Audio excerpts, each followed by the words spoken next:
They threw a dinner party to steal my baby, and my husband knew. So, how's that baby brewing up?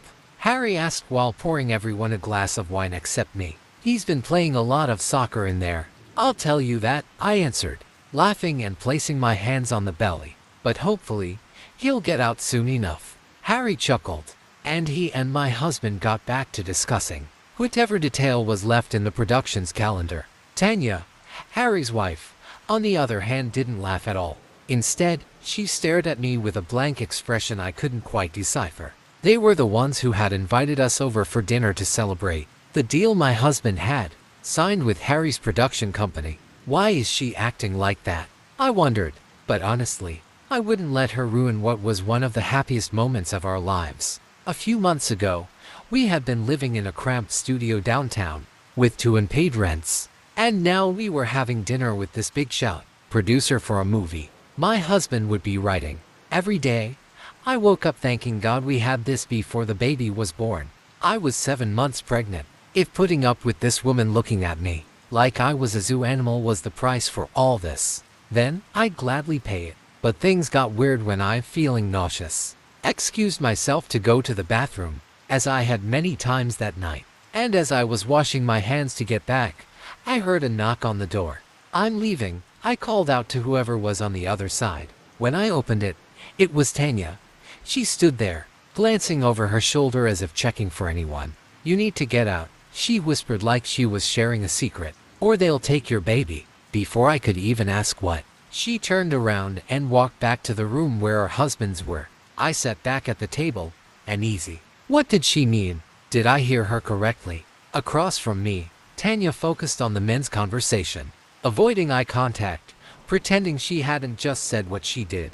Minutes passed in silence between me and her while the men's discussion grew louder as they drank more. "This is really a special moment," Harry said to my husband in an emotional voice. "I remember when Tanya was pregnant. She was the most beautiful." Harry then awkwardly placed his hand over hers and she responded with a half smile. "What happened?" I blurted out, curious after the whole bathroom incident. They exchanged glances, and I saw my husband look away, uncomfortable. Harry opened his mouth to answer, but Tanya spoke first. "I lost it," she said, locking eyes with me before shifting her gaze to her husband. "But I guess it was worth it." Her face was a mix of cynicism and sadness. Harry quickly got up and asked her to help him set the dessert from the kitchen. She followed without protest. Something about all of this set off a strong alarm in my mind. And it got worse when I heard a heated whispering argument erupt between Tanya and Harry in the kitchen. And my husband's reaction was the worst. He sat right beside me, silent, and wore the most guilty, ashamed face I had ever seen in my life. That's when the doorbell rang. Harry came sprinting out of the kitchen to open it. An old, grumpy-looking man stepped in, and I knew who he was because my husband had described him before. It was the movie's director. Harry and my husband treated him like a king, showering him with praise and filling his wine glass. But he remained stone-faced. The only moment of joy I witnessed was when he greeted me and noticed my belly, his lips stretched into a broad grin that sent chills down my spine. "You never told me he was coming," I whispered to my husband. He and the crew were nearby and decided to drop by. "It won't take long." "But I really wanted to leave now," I continued, trying to be polite. "I'm not feeling well. I promise we'll go right after dessert," he said with a drunken smile. "Everyone talks about Tanya's cheesecake. They say it's incredible. We have to try it." Obviously, dessert was the last thing on my mind now. My anxiety grew as more and more people started coming through that door. The costume designer, the head of makeup, the VFX director, even a few of the actors. They all started showing up, one by one. They greeted each other, then turned to look at me, like I was the main star of some twisted movie playing out in this house. Then Tanya came back from the kitchen, carrying a tray of small plates for the crew. I could see in her face she despised them, but mine was brought by Harry himself, who carried the plate carefully, like it was some precious treasure. As he placed it in front of me, I felt every eye in the room shift toward me, and an eerie silence settled. I looked at the cheesecake. It did look good, but I was certain now there was something more in it. I definitely shouldn't eat it. "I'm a bit unwell right now," I said. "Maybe I'll eat it later."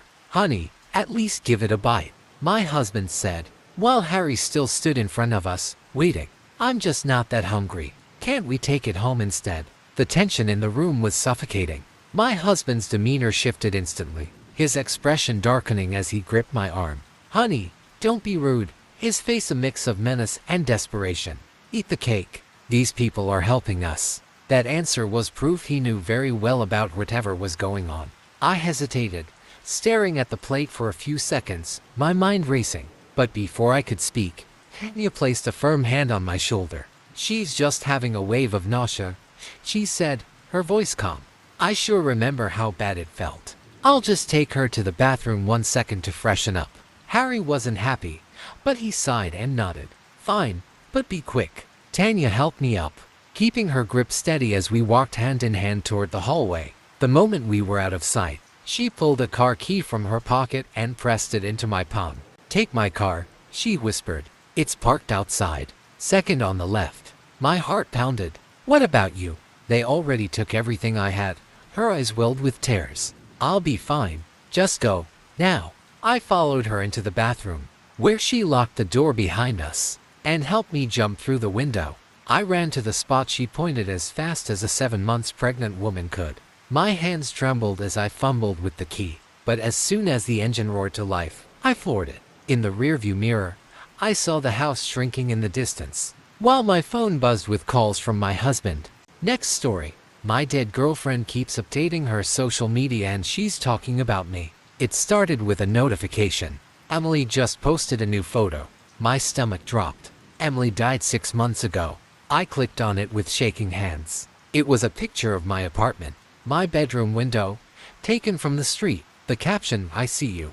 I nearly dropped my phone. This had to be a sick joke. Someone must have hacked her account. I called her parents, but they hadn't touched her profiles. Her phone had been buried with her. I reported the account, blocked it, but the posts kept coming. A week later, another picture. My car in the grocery store parking lot. "You forgot the milk." I couldn't breathe. I had forgotten the milk. I tried logging into her account myself, but her password had been changed. I emailed customer support, desperate for answers. They responded a day later. This account was accessed from a device last used 6 months ago. The last time I had seen her alive. I didn't sleep that night. I locked my doors, closed my blinds, ignored my phone. But at 3 a.m., a notification lit up the screen. "Emily just went live." I shouldn't have clicked it, but I did. The screen was dark at first. Then, movement. A shaky, distorted view of something. Underground. Wooden walls, soft earth pressing in at the edges. A low, rasping breath. Then, her voice. "Let me out." I slammed the phone down. My whole body was shaking. The next morning, I drove to the cemetery. I don't know what I was expecting. Her grave was undisturbed, the dirt packed firm. But as I turned to leave, my phone buzzed again. One new photo. A picture of me, standing at her grave. Caption, "Almost there." I didn't go home. I checked into a motel. I needed time to think. But the messages didn't stop. Every night at 3 a.m., another update. Sometimes pictures of places I had been that day. Other times, messages that made my skin crawl. "It's cold down here. Why did you leave me? He won't let me out." I stopped reading them. I stopped sleeping. My friends told me to get help.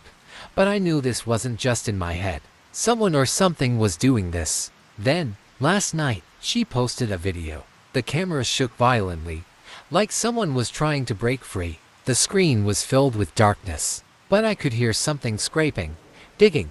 Emily's voice. Panicked, desperate. "Please," she sobbed. "I don't want to be here anymore." A sound behind her. A deep, rattling breath.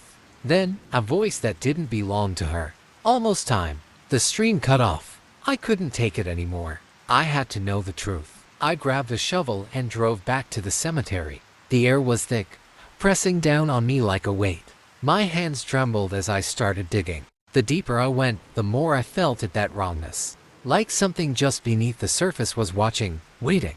Then, my shovel hit wood. The coffin was there, but something was wrong. The wood was splintered, cracked from the inside. Like someone had been trying to claw their way out. My breath caught in my throat as I pried it open. It was empty. The phone in my pocket vibrated. I almost didn't want to look, but I did. "Live now, Emily." The screen was pitch black, but I heard breathing. Slow, ragged. Then, a whisper was so close it felt like she was behind me. He let me out. Something moved in the trees behind the grave. And then the live stream ended.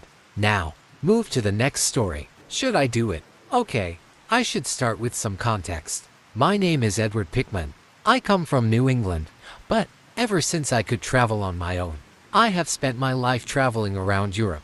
I hate staying in one place, and to be honest, I was never able to hold a job for long. Last March I worked as a farmhand on a relatively small island off the coast of Denmark. I worked on a relatively large sheep farm, which I'm convinced housed more of those small black sheep than the whole island housed people. The chilly, stone-shored island had only one, supposedly very old, town called Knox.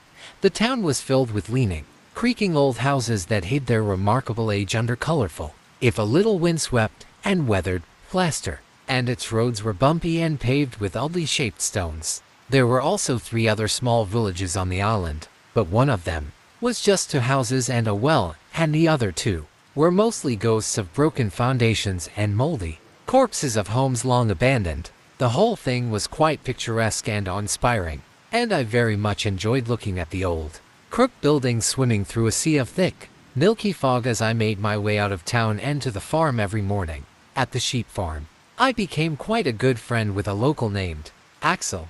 He was born in Knox and didn't leave the island much. We mostly bonded over the shared love of old Game Boy video games and a few other things. He told me many interesting things from Danish and Knox's history, folklore, and myths, and how most people in Knox are either fishermen, traders, or work on the farm. He also told me that most people that live in Knox were either born there or were married into it, which probably explains how none of this has gotten out yet. It was the evening of March 20th. We just closed the creaky gate behind the last sheep and began to head back into town when Axel, in the most nonchalant, casual voice, told me, "Don't forget to lock your door tonight." What? I asked him, looking very confused. "Don't forget to lock your door tonight," Axel repeated, thinking I didn't hear him the first time. "Okay, but why? Has no one told you? The midnight parade will be coming through tonight." Seeing that I had no idea what he was talking about, Axel continued, "It's something like a tradition here. On every solstice and every equinox at midnight, a parade of people in colorful cloaks and all kinds of strange masks walks from Vestlig Landsby, through Knox, and into the nameless village on the north side of the island, where they seemingly disappear. It starts as just one guy in a yellow cloak and a white mask, but slowly other cloaked figures join in to form a huge throng. No one knows who the people are. Well, obviously it has to be some people from the island. Who else? But no one knows who exactly," Axel explained, as if that was supposed to make sense to me. "Okay, but why do I have to lock my door because of that?" I asked, still confused. "Well, they drag anyone they find with them to the nameless village, and it isn't uncommon for people to disappear that way." Axel again said it as if it were the most obvious thing. "Wait, so you mean to tell me that you have a parade abducting people here and no one has done anything about it?" I asked, thinking this was some kind of a joke or a prank. "Well, no. Most years no one disappears, because people know to stay inside. Usually when someone gets taken, it's voluntary. Some people are just way too curious about it." I didn't believe him, but since we already reached my hotel, I just rolled my eyes, said my goodbyes, and went inside. I didn't really think about it for the rest of the day, but when evening approached and the sun started to dim, I must admit I was getting a bit nervous. After all, Axel has never lied to me before, and was it really that far-fetched for a small, rural town to have some strange traditions? What didn't help my nervousness was that, when I tried to go out for a smoke, the main hotel door was locked for the first time since I stayed there. I asked the main receptionist, an irksome older man with balding gray hair and the stature of Danny DeVito, to open it, but he just told me to smoke out of the window, which was also strange, since smoking in the rooms was prohibited and this old hunchback was a pedant when it came to guests following the establishment's rules. I didn't want to ask him about the parade, in case it was just some crazy inside joke and I would be a fool if I asked about it. So, I just climbed back up the creaky stairs and went about my routine. I had a hard time falling asleep though. To this day I'm not really sure why what Axel said to me spooked me so much. Perhaps it was the calmness of his voice. The way that people disappearing with some strange crowd of hooded figures seemed completely regular to him. Perhaps it was just the town's gothic atmosphere getting to me. Anyway, I'm getting off topic. I did fall asleep at some point, but I was woken up by a sore throat. The cold weather was finally catching up to me, I guess. I went to the bathroom for a glass of water, but the light wouldn't turn on. I tried to light my way with my phone, but it was dead, despite the fact that I put it to charge before I went to bed.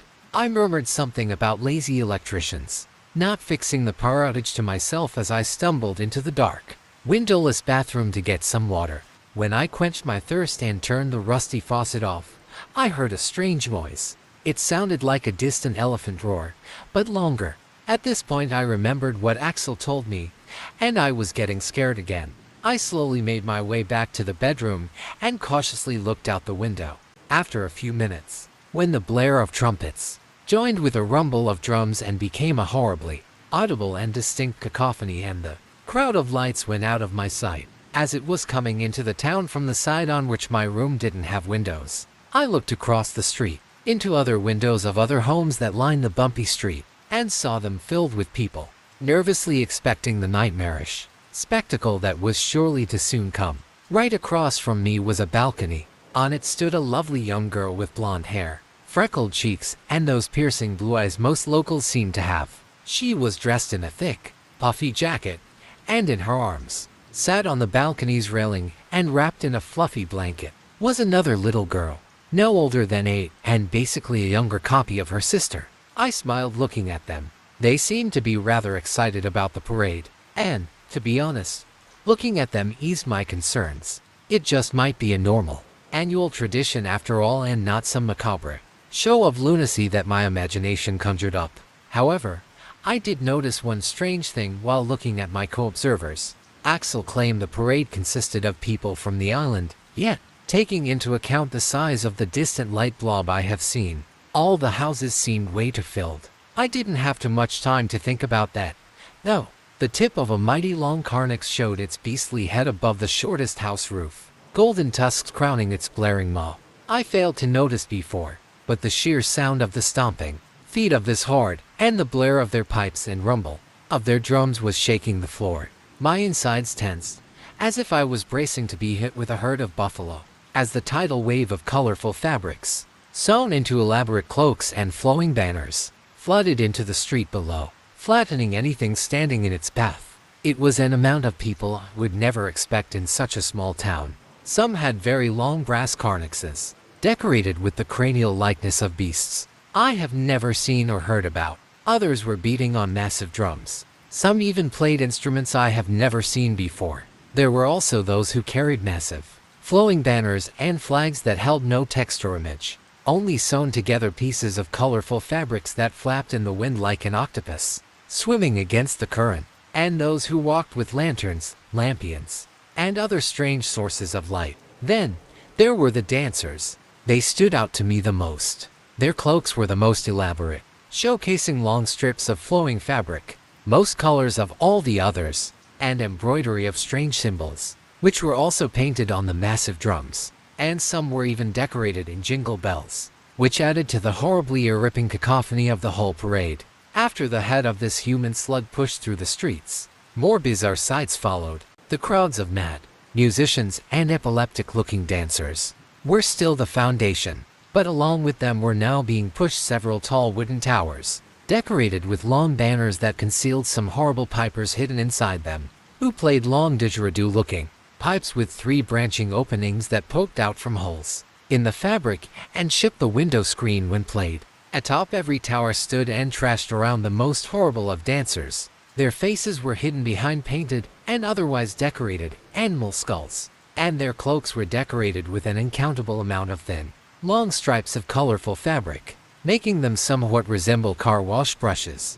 Behind the towers waddled some large beasts, which I wasn't able to recognize under the heaps of fabric and other decorations placed upon their wide backs. Their herders followed right behind these beasts, heads decorated with horns and antlers and armed with hooked poles so long that one of them to my reasonable horror, used it to pull down the little blanket-wrapped girl from her balcony and into the crowd of lunatics. In some sudden surge of bravery or perhaps foolishness, I quickly opened my window and started yelling things I can't remember, hopelessly straining my pained vocal cords to try and fail to yell louder than this monster made of humans roared. Before I could even fully realize, I felt a wooden hook behind my neck and was rudely ripped out of my room and thrown down into the river of rainbow vomit below. Only now, being dragged by this horde of lunatics, did I notice their masks. Each was unique. Each was an ungodly bastardization of the human face. Each was a nest for two black voids behind, which might or might not hide human eyes. I was being thrown and pushed from side to side, gliding above and next to cloaked figures with unmoving faces of demons. All the while, I could feel soft fabrics wrapping around me and tying my limbs to my body and tightening around my whole form. Before long I was completely mummified in colorful cloth and felt like I was in hell. My eyesight was blocked, my hearing useless in the roar of instruments. My voice was muffled. Breathing was hard. I was unbearably hot and I could do nothing about it as my tied-up body was still pushed and dragged along to some forgotten and forbidden place where no man should have ever been able to stand. I have no idea for how long the parade oozed its way along those cold, stony paths or even which way we went. All I know is that I felt like it took millennia and that, at some point, I felt a cold metal hook scratch my back as my mummified form was hanged on some sort of a rack next to at least one other unfortunate soul. At the end of our hellish journey, we must have entered some kind of a cave, because the cacophony of instruments started to echo, and I could feel the air get cold and wet. Finally, the colorful and holy congregation reached its destination. The music, if it can even be called that, quieted down, making the terrified sobs of the little girl hanging next to me horribly audible. Alongside it, I could hear the crackling of nearby fires, gentle splashes of condensation dripping from the cave's ceiling, someone's heavy, ragged breath, and the incredibly fast beat of my own heart. Then all these sounds became but background noise as someone started speaking. It sounded like a sermon, a black mass, a Sabbath of the cursed and damned, where a madman took the role of a preacher and started spitting gibberish to the crowd of blind idiots, gobbling down his every word like it was the word of God. Before long his speech was done, and I heard the thing that will haunt me for the rest of my mortal days, the blood-curdling scream of the little girl, as someone took her off from the hook and dragged her somewhere closer to the wretched preacher.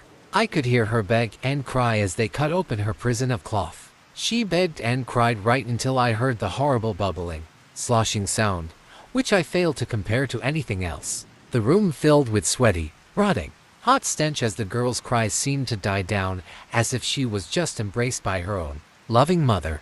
The last thing I could hear was a wet slap before the room filled with cheers and howls of the surrounding crowd of insanes and my mind with the struggle to not throw up into my own tied-up jaw. After that, it was my turn.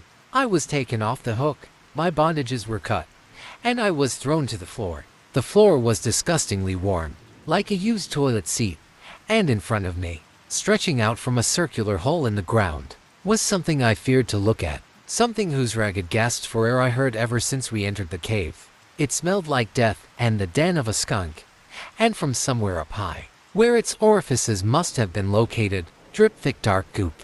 Eventually I did look up to see what horrible thing I was lying in front of. It was something so horrible that my mind doesn't let me remember the full extent of its horridness. It was something made of writhing flesh and tightly wrapped over skin, some horrible eyeless protrusion, a monolith of primordial foulness stretching so far beyond belief and sprouting so many horrid appendages and possibly even dark tar-spewing orifices that one should go mad from just a single glimpse at this aborted fetus of an eldritch god. But, contrary to all logic, I did not feel the tightening weight of fear, stomach-turning disgust, or madness shattering my brain. I felt the warm embrace of love and some distant familiarity. I felt like I had just come home to my long-lost father, like I had just seen my mother for the first time again, and like I had just realized what true unconditional love was all about, and that it stretched out right in front of me from a pus-filled crater. I felt a sense of belonging, coziness, and comfort, A feeling of being truly wanted, even warm, lovely feelings I never felt before and which I might never feel again. In that moment when I stood in front of that monolith of diseased flesh, I understood some ancient truths, and some primordial secrets were revealed to my broken mind. Secrets and truths that I can no longer recall outside of fever and drug-induced nightmares. Secrets and truths that compelled me to embrace that thing. However, just when I was about to accept and do what at that time seemed the obviously correct, moral, and loving choice, I had seen something that shook awake the oldest feeling of the human subconscious. Fear. Horrible, agonizing, flight-giving fear that made me turn away from that primordial obelisk of life and lord of flesh. Fear that made me punch the first cloaked figure in my way, and conscious, and rip my way out through the others. Fear that caused me to sprint out of that maze of cavern walls in pure darkness. Fear made me run into the cold ocean screaming and swim out, as dying of hypothermia or drowning seemed better than confronting what I saw again. What I have seen and grown into the side of that cosmic reject was the half-absorbed body of the little girl. Miraculously, I was saved by fishermen from mainland Denmark, nursed back to health in an inland-built hospital, and after I faked my way out of the asylum, once spent a year traveling around the world, from fake mystic to fake mystic and from madman to madman. I spent all my savings on scams and half-truths only to not get the answers I so desperately need. Now I once again sit on the docks of the Danish coast. The spring equinox midnight only a few hours away and a colorful cloak packed in my suitcase. Now, the next story. Someone took my dead name. You can call me James. I have a 2-story home in a small town. I have 2 dogs, a girlfriend, and plenty of interests. I like hobby carpentry, and I work as an electrician. I'm a bit of an audio enthusiast, and I love tinkering with sound systems. I have made my life here over the past 15 years, and I turned 30 not too long ago. But this is not a story about what I am, that's a story in and of itself. I want to tell you about something that happened to me. I moved away from my hometown years ago, and I don't have a lot of friends from that time. I had to move. I had to start my own life in a place where I could make my own choices without the past weighing me down. I don't like to talk about it, but before I was James, I was Julie. Yes, I am trans. I tried so hard to be Julie. I tried to like all the things you were supposed to like, and I tried to look the part. At times, I even enjoyed it. But I began a journey to become James. And after years of struggle and pain, I became a person I've grown to love and appreciate. I don't like to bring up the past, but sometimes you don't have a choice. Not that long ago, an old acquaintance from my hometown reached out to me. We are still on speaking terms, but we rarely talk more than once a year or so. So when they reach out, it's usually for a good reason. This time it was. They showed me a local news clip. It was a segment captured on a security camera. According to the narrator, it showed the last sighting of a man who was found dead the following day. The man was seen following an unknown woman into an alleyway, where they would later find him. The police was looking for this unknown woman, and urged people to reach out if they recognized her. Then they showed a picture of her. I'll never forget the feeling of my heart sinking into my stomach when the picture of Julie showed up on my screen. The unknown woman was all too known to me. It was someone I used to be. I was losing my goddamn mind. It wasn't a matter of mistaken identity. It was me. It was a face I'd seen in the mirror countless times. I'd left that part of me behind, but now it was right there on the screen. Looking back on that clip, it was even my kind of clothes, my kind of hair, my kind of makeup. Overnight, people I hadn't heard from in years reached out to me. Most of them meant well, or were confused. I didn't know you changed back, someone wrote. I didn't know you could do that. Others were happy for me, explaining the joy they felt that I'd returned. But it was all about what they wanted to express. They didn't care about the reality of the situation, which was unexplainable. There was no Julie. Julie had been gone for years, and yet I was seeing her on the local news. The tipping point came when I was visited by 2 police officers. They took me out of my home and questioned me for the better part of an hour. To have a life you've crafted for yourself torn out of the ground like that is devastating. To the people of my community, I'm just James. I've always just been James. But all of a sudden there were whispers, rumors, maybe There was a little Julie left in me. They thought, maybe I was doing something I shouldn't, maybe I was the deviant they'd always suspected. So, I decided to look into it myself. Not just because I'd been accused of a crime I didn't commit, but because of something I couldn't explain. There couldn't be a Julie. And yet, there was. It was a long drive back to my hometown.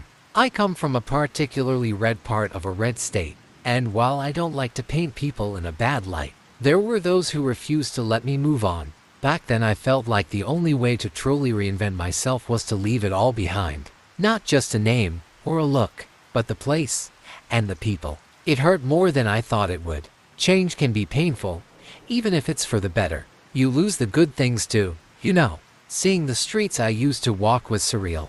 It's like the world had gotten smaller. The colors had faded, and the trees had grown taller. It was a town of about 18,000, but it was shrinking year by year. You could tell. There was nothing new around. Buildings that were abandoned stayed abandoned, and people who moved away rarely came back. I suppose I was a sort of exception, but not a willing one.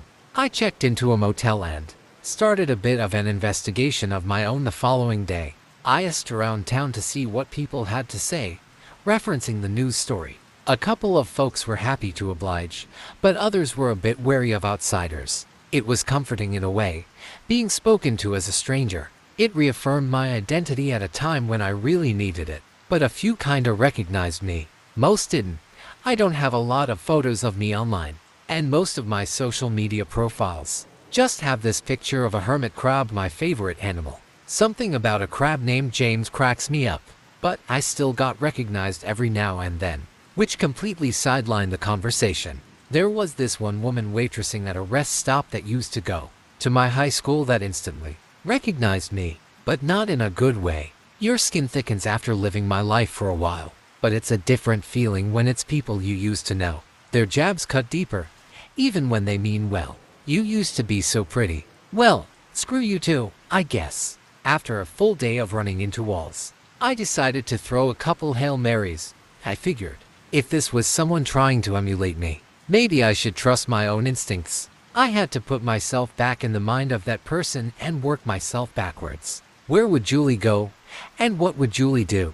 There used to be this space beneath the highway where I'd go with all my friends after school. We'd hang out and watch videos there all the time. Sometimes we'd share a beer or gossip. I could have found my way back there with my eyes closed. While the path was a bit overgrown, I'd still see it bright as day even with the sun setting on the horizon. Spring just hits differently. It makes you think of the end of school. It was the same concrete mess as always. The same columns, with the same graffiti. Some that I recognized, some that I didn't. I traced my fingers along the familiar colors and patterns, looking for anything out of place. Admittedly, my memory was a bit hazy, but some things just stick, like a lingering feeling after a long dream. As I sat down to ponder my next move, I knocked over a glass bottle. It looked brand new. Picking it up, I recognized it as a local brew, the kind that we used to sneak off with after school. It was my favorite, a brand new bottle, just one, and it used to be my favorite. What are the odds? Coming back to the motel that night, I realized something. As much as it pained me, I had to put James aside. I had to think about Julie, the things she liked, the places she'd been, and a couple of ideas came to mind. For example, there'd been this idea that Julie had a crush on a guy named Dawson. This was never the case, but I'd really tried to convince myself that it was. Even when it wasn't, everyone was so positive about hearing it that it just felt good to spread the rumor. Even when it wasn't true, it had just made me feel normal for a bit. If Julie was still around, and if she was the Juliest of Julies, she'd follow Dawson around like a puppy in love. A quick search later and it turns out that Dawson never really moved out of town. He got a job at a local brewery, moved a little further out, and got married. He even had 2 kids. His social media had been set to private. His wife's wasn't though, and from the looks of it, she wasn't happy. A couple of her posts were pretty telling. How do you block spam texts? Can you block text messages when they keep switching numbers? His phone stays off until you stop fucking calling. So she was still around. She was still doing Julie things. That gave me something to go on. The next day, I took a drive around town. I put on a decades-old playlist to get in the mood, but I couldn't stop cringing. All these stupid songs about the real me and being seen. I kinda wanted to grab a hold of my old self and just tell myself to stop pretending. Then again, maybe I'd get a chance to. I tried to consider what I would have done if I'd stayed in town. If I'd kept on being Julie, I probably would have gone to a trade school or taken night classes. I probably would have overcompensated and done something overtly feminine, like cosmetology or hairdressing. To be fair, I used to be an absolute beast with makeup. I could put anyone in drag in 10 minutes flat. There was a place in the next town over where they taught cosmetology. I had a faint memory of looking through a brochure. There were even apartments. One could rent there for a small fee on top of your tuition. You could also do some work in one of the salons as a part-time thing. It'd be rough without a support network, but it'd be the kind of thing Julie would have gone for. I took a drive to the next town over, but I'd completely overestimated the time. The sun had already set when I rolled off the highway. As the apartment complex loomed in the distance, I couldn't help but feel a bit divided. On the one hand, I really wanted answers. On the other, I wanted to turn my back on the whole thing. What would it mean to be right? How would I react to something impossible being real? I pulled into a parking lot and got out. I didn't know where to start. Instead, I just wandered around a bit, trying to put myself into the right frame of mind. There was this electric moped at the end of the lot. It looked cheap, but kinda cute. It had the right colors, white and a muted wintergreen. Just retro enough for the old me to keep my eye on it, but modern enough to be a convenience. I could definitely see myself getting one of those back in the day. In fact, looking around the parking lot, I couldn't see any other vehicle that even remotely looked like something I'd go for. I decided to follow my gut. The moped was parked at the end of the lot. If I had an apartment, it'd have to be close by. I'd never go for a place on the first floor, so it had to be second or third. The apartment complex was unlocked, so I just wandered in. There were names printed on the doors, but none that I recognized. I just wandered floor to floor, listening, trying to catch some kind of stray vibe. I made it all the way to the third floor when a door creaked open. I held my breath. I was already sort of trespassing, and a creepy guy in an apartment complex, with mainly young women, might warrant. Someone wanted attention. I'd already talked to the cops one time too many. There was someone on the floor below. I heard someone closing the door and humming something. I couldn't put my finger on what, but it felt familiar. Even though I couldn't remember the lyrics, I could feel my foot tapping on its own. It wasn't until the footsteps disappeared down the stairs that I remembered it. A Place in This World. Taylor Swift.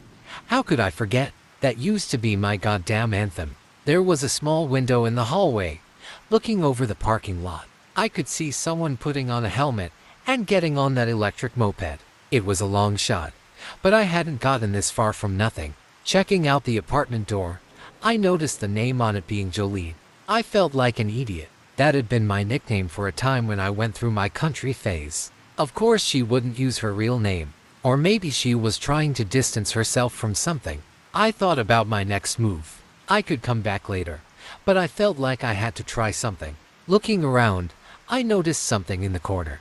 A crack in the floor tiles. The perfect spot for me, or Julie, to hide a spare key.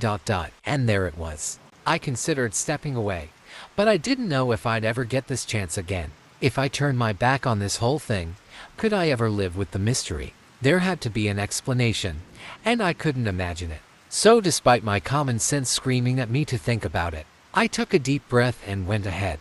I used the spare key and stepped inside. It felt like walking back in time.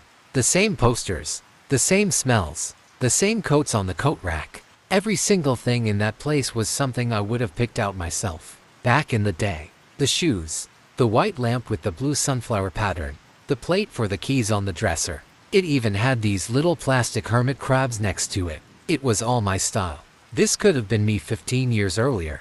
But what bothered me the most was something small. On the dresser in the hallway, there was a series of post-it notes. The kind I'd write as a reminder to myself. Things to buy, people to call, that sort of thing. There were these everyday notes on there, but it was the way they were written that bothered me. It was my handwriting, the one thing I hadn't bothered to practice away. I walked in past a well-vacuumed 70s style rug.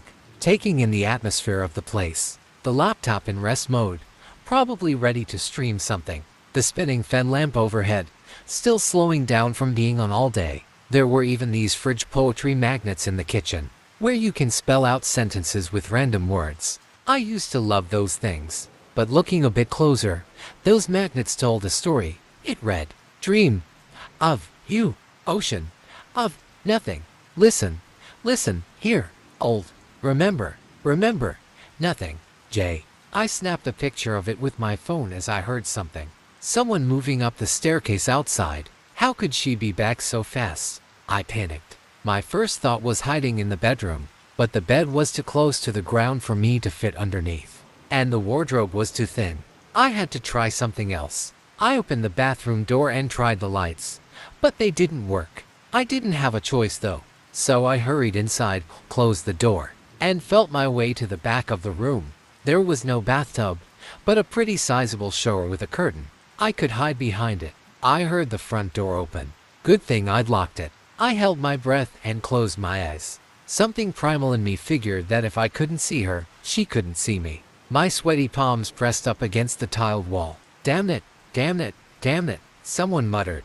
"Where is that bell?" There was a deep sigh, some keys rattling, and then someone turning to leave. "Got it," she called out. "I'll be there in 10. It was eerie, like hearing yourself on an old recording. As the door clicked, I was left there, panting in the dark. I almost stumbled on something as I felt my way forward, trying to find a working light switch. I couldn't find one, but felt something strange. There were these patches of warm plastic littering the sink. I couldn't remember ever feeling something like it before. There were also other shapes thicker, with an unusual texture. Lips, eyebrows, fingers. I didn't stop to think. Instead, I threw the door open and locked the front door and hurried outside. I almost forgot to put the backup keys back, so I had to turn back when I was halfway down the stairs. My heart wouldn't stop pounding. The moment I got outside, I doubled over and did my best to hold back a scream. What the hell was I doing? I figured I'd call the police with an anonymous tip the next day. Maybe the best thing would be for me to just walk away, but then I'd never know for sure. Coming back to the motel, I took a shower and crashed. I stayed up for about an hour watching cheap reality TV. I'd barely had anything to eat, and a mild shake in my hand didn't let me forget it. Somewhere around midnight, I decided to get something from the vending machine. I lumbered outside and checked the codes on the machine for a bag of snacks and a root beer. It's E21. My hand froze. I turned to my left, and there she was. She still looked like a 17-year-old. She had the same hair, the same clothes, and the same accessories. Even the accent that I'd tried to leave behind. She had her hands behind her back, bouncing back and forth on her heels, something I used to do when frustrated or excited. "Who the hell are you?" I asked. "I reckon you know who I am," she smiled back. "Now, why the fuck are you following me? What are you talking about? You think I wouldn't find you?" She answered, like I couldn't put myself in your shoes. She stepped closer. I stepped back. She found that amusing and crossed her arms. Her cheek twitched a little, but she blinked it away. "I'm my own person," she continued. "You don't get to fuck with that." "I don't even know what you are," I said. "You can't be." "I'm Julie," she interrupted. "You can't be." "But I am." Before I could protest, she stomped her foot. As she did, she got this sudden limp on her right side. Like part of her body fell out of balance. Her hand shot up to her face, and I could see something loosen at the edge of her cheek, like a tear in the skin. "If you fuck with me, I'll make ribbons from your lungs." Her voice was different. It had a higher pitch and a whistle to it. She was leaking air through her throat, like a balloon. She was so angry that she was breaking at the seams. She had a twitch to her head, like a wounded insect. Her face seemed to be acting up, making her blink like she'd got something stuck in her eye. She never turned her back on me, but she stepped away. By the time she rounded a corner, I could tell she was limping, not from pain, but imbalance. Hurrying back into my room, I felt like I was having a panic attack. My mind was racing. I locked my door and pulled the curtains. I checked the windows. My hands wouldn't stop shaking. It was like I'd seen an alien hit with something that couldn't be. I couldn't make heads or tails of it. It was so far out of my worldview that I couldn't wrap my head around it. I called my girlfriend but ended up stammering. I couldn't explain what I'd seen. Instead, I just said that I'd been threatened. She was still being rational about this whole thing and made me promise to listen. She pleaded with me. She told me to go home first thing in the morning and to call the police. So, that was the plan. I didn't know if it was the right thing to do, but I knew better than to dig any deeper. Early the next morning, I checked out, got in my car, and called the police. I left an anonymous tip about the murderer, telling them the address. They asked me for details and contact information, but I just hung up. I was done, and I was going home. This whole trip had made me sick, and I couldn't wait to leave Julie behind once and for all. I was on the road before the morning fog cleared. I made some decent distance in a couple of hours and decided to stop for a sandwich. There was this great place that I used to stop at with my parents when we went to see my aunt in the summer, and I figured that'd be a nice goodbye to that part of my life. As I left for a final time, I pumped some gas, got my sandwich, and went to use the restroom. As I turned to close the door, I saw something in the distance, just off the side of the parking lot, leaning up against a tree. A retro-style wintergreen electric moped. A large hand slammed the door shut, locked the door, and turned off the lights. I was standing there in the dark, hearing two sets of breaths, one of which was right across from me. "You couldn't just let me go," Julie whispered. "You couldn't leave me alone." "I don't even know what you are," I said. "But you're not Julie. You can't be." There was no response. I could hear her breathing grow deeper, longer, but I couldn't stop myself. I had to say something. "Are you even human?" There was a painful sound, like the simultaneous eruption of a groan and a sob. Then something unsettlingly human, a frustrated grunt. She was pacing, as if trying to calm herself. I kept hearing a smacking sound, like she was slapping herself. "No," she muttered. "No, no, no, calm. I'm Julie. I'm Julie. I'm me." Something split, like a ripe tomato hitting the floor. Something coarse scratched against the bathroom tiles. Deep breaths rose higher into the air as something wet slapped against the floor with a thud. Several sharp things tapped against the bathroom tiles on both sides of the restroom, at least 8 feet wide. "I'm not okay. No, not oh fuck." A silence filled the room. I could hear the blood pumping in my ears as my fingers ran cold. Something in the dark was moving ever so slightly. A voice pierced the air, a low rumbling, like a stalling engine, a painful and natural moan. "I can't go back. I can't." Before I could speak, something pushed against my face, a blunted spike. First it touched my nose, then it pushed into my nostrils, then my ears. A sliver tickled as it slipped under my eyelid, and all the way into the back of my throat. I tasted blood. I smelled blood. I could hear cartilage breaking from the inside out as I fell backwards, lifting a foot into the air by my head alone. Then, nothing. It wasn't painful. It's strange to say, but it wasn't. Julie was changing, taking over. She was consuming not just my body, but my identity. She was slouching off whatever she'd been and turned to become something new in me. I could feel a part of James being tossed out, like gutting the soul of a fish. I'm sure you've heard of near-death experiences. People looking down on their own bodies from above. That's what I felt, but from a completely different perspective. I wasn't looking down at my body. I was looking back at this thing. I think it literally attached itself to my brainstem, sending a shock of impressions through my nervous system.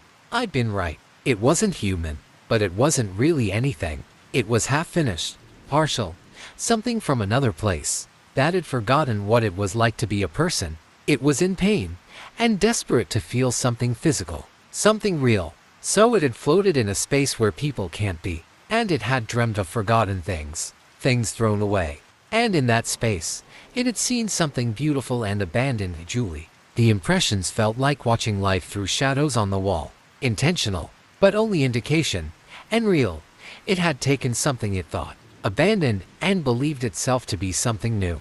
It refused to be told what it could and couldn't be. It was human because it had to be. It couldn't go back. It couldn't return to being nothing. The dead man had been a challenge. He had recognized Julie, and when he told her she couldn't be Julie, she'd done what she'd done today, attacked. and her loosely worn dream had torn at the seams, revealing something unreal and human and dangerous. And now she was doing it again. "You're killing me," I thought. "You're killing everything." I could feel my lips moving, stopped only by something coarse brushing against my teeth, like the bristles of a steel brush. "I'll be who I need to be." I could feel my arms moving, my legs straightening, something trying to adjust from the inside out. But there was trouble there, a discomfort. "You don't like it," I thought. "You don't want to be James." It didn't think back. It hesitated. The shadows playing in my mind stopped to listen. "If you're Julie, you can't also be James. You don't get to decide who I am." I could feel frustration, hands pulling at hair, feet stomping, trying to feel the size of their shoes. Deep and comfortable breaths, smacking their tongue from a distasteful sensation. Julie didn't like this. She didn't. "Just go back," I thought. "You'll be you. I'll be me. Fuck you. Just walk away," I insisted, and never looked back. No, there was a throbbing pain in my back as I was dropped to the ground. It was distant, but still there. Something curled around my neck, pressing on my windpipe. It was afraid. It just wanted to be Julie.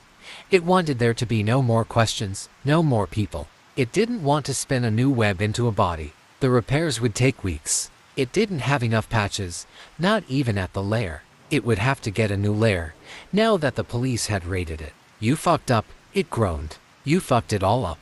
You can't just take something," I thought. "It's not yours." It was getting harder to think. The shadows in my mind were fading.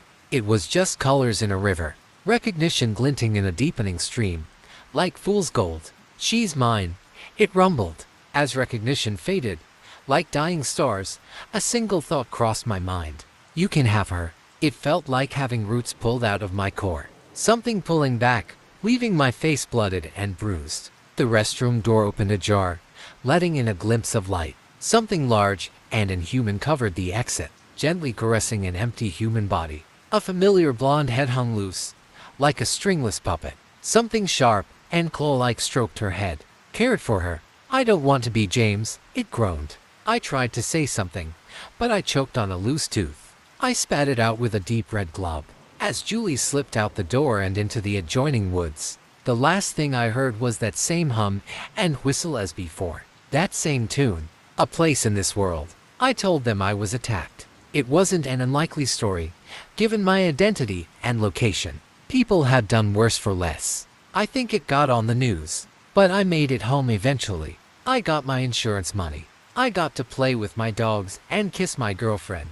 All those things that I thought, for a moment, that I'd lose forever. But I made it back, and it's all still here. All the wonderful, beautiful things that I've built for myself. The little columns that hold up my overpass, far away from the insecurities and anxieties of my youth. I'm sure there's still a Julie out there somewhere, but I haven't seen her. I figure she'd make an effort to never be near me ever again. That's a relief, I suppose. I guess we don't think too much about the things we leave behind. But in nature, things that are left behind are picked up all the time. Just look at hermit crabs. I don't know if I'll ever come to terms with having her out there, but if I were to guess, she's still whistling her songs and making plans of her own. And maybe, if she's lucky, she can get away with it for a little longer. And I pray, every day, that I'll never see her again. Now, the next story. I was 6 years old when it happened. My father was at work. He's a long-distance truck driver, so he'd be gone for weeks at a time. My mother frequently had men over, sometimes multiple times a day. Innocent as I was, I thought they were just friends. This detail is important for the story. So, to continue, one day, my mother had drank too much and started getting too close to me, so much that I ended up crying, terrified, and even running away from her. One evening, my father came home from work, and as usual, she was drunk. The moment he walked in, she started her usual meltdown, screaming at him for no reason and throwing things at him right in front of me. Scared, I ran and locked myself in my room until the next morning.